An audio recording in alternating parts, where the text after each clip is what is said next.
He references something else that he uses throughout the book called a memory dividend.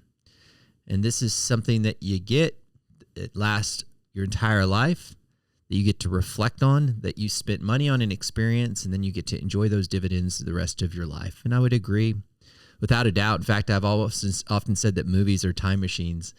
And so when I go on road trips with my kids or anywhere else, I'm very intentional about putting certain types of music on when we're enjoying a road trip, because I do know years later they'll remember the road trip through that music. Do you want a wealthy retirement without worrying about money? Welcome to the Retire in Texas podcast, where you will discover how to enjoy your faith, your family, and your freedom in the state of Texas. And now, here's your host, financial advisor, author, and all-around good Texan, Darryl Lyons. Hey, this is Darryl Lyons, CEO and co-founder of PAX Financial Group. You're listening to Retire in Texas. Where building wealth comes with clarity, purpose, and peace, and we're guided by 1 Timothy 6, 17 through 19. I just really want to help you grow your net worth without losing your grounding along the way. And if that's what you're after, then you're definitely at the right place.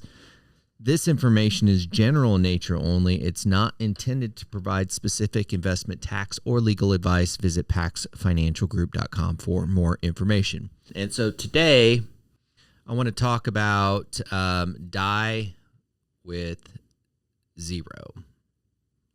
Die with Zero is a book by Bill Perkins, getting all you can from your money and your life. I am going to digest this book with you in this brief amount of time that we have. At the end, I'm going to give you my critical opinion. First, let me say it's a good book. I think Bill has done an incredible job of research, experience. I think the way he articulates things are just awesome. I took 2.5 pages of notes from the book. One of the things I do, I know it's really nerdy, is I read books, and I've been doing this for decades now. I read a book, and I always put a little dot into the most salient points in the book, and then I go back through the book, and I summarize them on a Word document, and then I store it. And sometimes I'll reference those stored documents, maybe for if I have a presentation or if I'm just thinking about something and I just I need some content. It's really good for me. So I've enjoyed doing that over the years. And so I have 2.5 pages of notes from Mr. Perkins' book. Perkins was an energy trader. So I actually have a client and a friend who's an energy trader trading. There's different types of energy, right? You've got oil, gas. So I don't know exactly what he was doing, but he was trading, and you buy one place and sell it to another and make money doing that. Also a hedge fund manager and Hollywood film producer, high stakes tournament poker player. And so he is a very, very sharp guy. So really well built, really well designed book. I mean, everything about it I liked. Again, I'm going to be a critic, and that's, I can do that. And the only reason I hesitate is because Bill's not here to defend himself. But I guess that's just the nature of writing a book. I've had plenty of people criticize me. So I do want to say, though, overall, it's a good book. Let me digest the book through the lens that he wrote it, and that's through the 9 rules of Die with Zero. So he has the 9 rules of Die with Zero. So let's start out with number 1. Rule number 1, according to Bill Perkins, is maximize your positive life experiences. Now, who's really going to argue with maximizing your positive life experiences? Research has been clear here. It's much more better to invest in experiences than things. It's much better to invest in experiences than things. And so the idea that he presents early in this chapter is something called consumption smoothing. And that means that you think about your life in these frames, your 20s to 30s and your 35s to 45s. There's these frames that really often are a function of your health, your energy levels. And so your consumption of experiences should be increased during certain years because of your ability to enjoy them well. And that life does not allow you to enjoy those things later. The airline seats get more uncomfortable when you fly across the pond as you age. And so he references something else that he uses throughout the book called a memory dividend. And this is something that you get that lasts your entire life, that you get to reflect on, that you spent money on an experience, and then you get to enjoy those dividends the rest of your life. And I would agree without a doubt. In fact, I've often said that movies are time machines. And so when I go on road trips with my kids or anywhere else, I'm very intentional about putting certain types of music on when we're enjoying a road trip, because I do know years later they'll remember the road trip through that music. So if you want to be intentional about your memories, connect them to music. That's me. Bill didn't put that in there, but I always think of a memory dividend. Investing in experiences yield memory dividends for the rest of your life. These things are without a doubt true. Rule number 2, start investing in experiences early. Again, the suggestion is that these airline seats across the pond going to Europe or wherever, they're just not as comfortable. And bathroom, as you know, it's a little harder. Go to the bathroom. Bladder experiences are different. And so start investing in experiences early. I don't think anyone has a problem with that. He pushes back against a culture that overemphasizes the virtues of an ant. And again, I'm a Bible guy, so I think about Proverbs. It says, "Go like an ant, thou sluggard, consider his ways and work hard." And America tends to have that ant type culture. Japan does. There are problems with it. There are pockets of problems with this ant type culture that were just hard work to the extent of our bodies and our families and our memories. And so he addresses that, and he says, look, you need to start investing in experiences early in life and making sure that you get the maximum enjoyment of your experiences. You're going to enjoy these experiences much more early than you will later. Rule number 3, he said, aim to die with zero, which is, again, the book, Die with Zero. Aim to die with zero. And so he mentions his grandmother, which I would suggest to you probably had a greater impact on his thought process than he gives himself credit for or gives her credit for. And that's, his grandmother gave him like a little $50 sweater. She just wouldn't spend any money. She wasn't broke. Every couch and love seat was covered in plastic. She was very, very frugal. And I bet you anything that kind of pinged him to develop this framework that he now has, where he doesn't want to maybe be as frugal and enjoy life. And so I when I see those things, and you've listened to Retire in Texas enough, in my earlier episodes, I interviewed a lot of retirees, and it's amazing how their experience as a youth, watching family members behave with money, impacts how they do money, right or wrong, or they go one direction or another, but it impacts them their entire lives. And so his grandmother's reference in there, her being conservative with money, certainly had an impact on his approach to money. But Die with Zero basically says people save too much. Rule number 4, use all available tools to help you die with zero. So he wants you to forecast your longevity. There's a link in the book, but it's longevityillustrator.org or livingto100.com.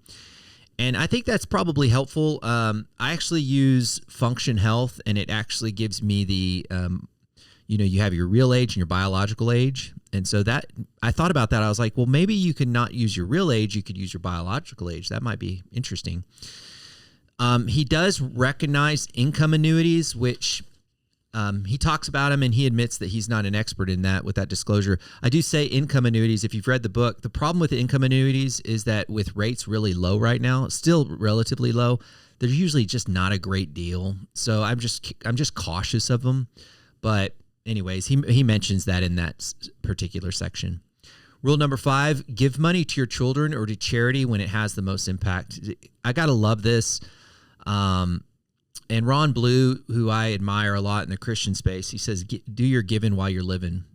And so Bill mentions that if if you just leave it as an inheritance, you're subject to the 3 R's. And this is where I appreciate Bill's language and creativity with articulating things. But the 3 R's, if you give it as an inheritance, the 3 R's are random amounts of money at random times to random people. And you say, well, they're not random people, they're my kids. Well, that's assuming that your kids survive, or there's all the divorce provisions are in place. There's a lot of uncertainties if things aren't constructed right. And so if you want more certainty, not subject to a legal document, which you'd hope would be enforceable, but if you want more certainty, do your giving while you're living, which is, I think, a lot more enjoyable. And I think it's enjoyable for the charity to be able to put that to good use. There was a story that he referenced in the book, which I've heard before, of a 96-year-old secretary who died with $8.2 million, and she left it all to charity. So that's an extreme case, one that I probably wouldn't suggest to anybody, but there's probably a story behind the story a little bit there. Rule number 6, don't live your life on autopilot. And I think going back to those timelines that he talked about, like, okay, this period of time I'm going to spend more money, this period of time I'm going to save more money. And just saying that, that you should be very intentional about when you're going to spend money, and it's basically money's worthless at the end of your life, so try to spend it now. And just talked about how much people enjoy spending money in their 20s and lean into that. He actually goes on in one, and maybe he caveats it with some things. He says you shouldn't even save money in your early 20s. Don't even bother. That could present some habit problems when you're in your 30s and you haven't created some habits. So that's my challenge with that. And I like when, if he says don't save in your 20s, my problem is if you haven't established a habit of saving 15% in your 20s, it becomes really challenging in your 30s to shift gears, because you probably had lifestyle creep. So that's why I really like getting, kids really early in the habits of saving a percentage of their income early and giving. Rule number 7, think of your life as distinct seasons. Again, reinforcing this, but he does lean into not just the way you experience in life, not just the way you spend money, but also the risks that you take. So I think that's pretty healthy. He mentioned one informal survey with a medical provider and their patients, saying that the elderly patients mentioned that one regret in their lives was not having the courage to live the life that they truly wanted. And they ended up living a life that was just a life that they were told to live. And so, that's pretty deep. And I think the main point is just think of life in seasons, make the most of it, make memories, have fun, and spend a little money if you have to. Okay, rule number 8, know when to stop growing wealth. And his contention is psychologically, no one will ever have enough. And then every day that you work, you sacrifice a day of free time and enjoyment. So that's that contention there. Rule number 9, and I alluded to this earlier, but take the biggest risk when you have little to lose. Certainly makes sense. I know I did it in my 20s, and it's just easier. But I still think that there's some opportunities to take risk even when you're older. I don't think you disagree with that, but I think that chapter on risk is, to me, a lot of fun to unpack. Okay, so now my points of contention, 4 of them. First of all, experiences do not have to be expensive. Experiences do not have to be expensive. This author, I think he might have spent up to $100,000 to bring Natalie Merchant, who I love. Natalie Merchant. Carnival is an awesome song. Probably going to listen to her album for like an hour after reading the book, because I haven't listened to her in a while. But I bet he spent up to, and again, maybe not 100,000, but tens of thousands to get Natalie Merchant to do a private party with him. And he just loved that. Look, you don't have to do that kind of stuff. I had a friend who was just adamant on taking her kids to Disney, and she was completely broke. She should not have done it. She owed a lot on her credit cards because there's something about her that said, I need for them to have these experiences. By the way, my kids have never been to Disney, and I don't feel like I've withheld anything from them in life. The other day, I took a walk with my son, my 20-year-old. He's a grown man. And I said, let's go for a little hike. And it was just a nice, brisk walk. We went up to Canyon Lake and found these trails. We walked for 45 minutes. We saw a really creepy guy walking some pit bulls without a T-shirt on. Walk back up the hill. There's a lady coming down the hill. We told her, hey, look, you don't need to be going down there. It's a kind of a weird looking guy. I say all that because my son and I just enjoyed a time together, and we made a memory, and there was zero money involved. So sometimes it's just about being creative. So I just want to make sure you know experiences do not have to be expensive. And admittingly, this author said that he's an honorary billionaire. This is his admission. He's an honorary billionaire. He said he isn't one, but he spends like one. So that says a lot. The second thing that I want to point out is, make no mistake, we are in a retirement crisis, and people generally are retiring sooner. And I don't know if artificial intelligence is going to accelerate this, but as you get older, there is very much a discrimination against old people, right or wrong. But business people are looking for cheaper alternative labor. And so there are a lot of people that are going to be forced into retirement sooner, and you're living longer. So you're talking about from 65 to 95, and then healthcare is more expensive, and Social Security is questionable. So I do not think that we need to just be flippant about spending money. I mean, there's real risk of 30 years of life not being of a quality standard that we need to take into consideration. So in an extreme case, I would say the vast majority of people reading this book that's mass produced are getting advice that hurts them, or at the very least encourages them to adopt certain behaviors that are problematic. It's like me writing a book on the benefits of Netflix and knowing that there's a lot of people that binge on Netflix all the time and saying that it's good for you. So I think, generally speaking, most people need to save. That's what I'm saying. And so I think this book could probably, and a lot of nuggets in this book are really good, but for the mass audience of people that I know in the world, thousands of people I served, it could be a real problem. The third issue I would take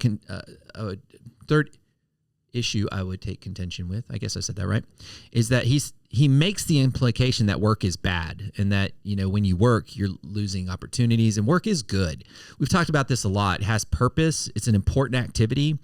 It creates community. And for those that know my convictions and my faith, we were called to keep and cultivate a garden. And so I'm not talking about the unhealthy work. I'm talking about work in general.